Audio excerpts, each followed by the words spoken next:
Здравейте отново! Вече трето десетилетие му се радвам на това море и не мога да му се нарадвам. Обожавам го.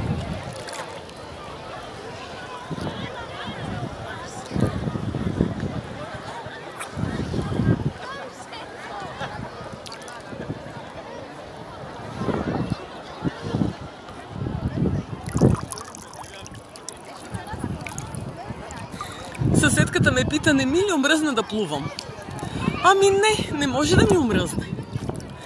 Все едно да ми омръзне кафе или шоколад, или всичко, което ми е любимо.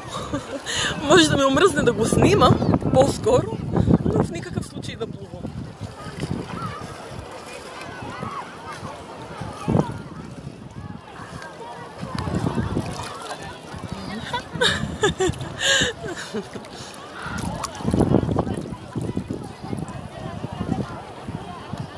Прекрасно.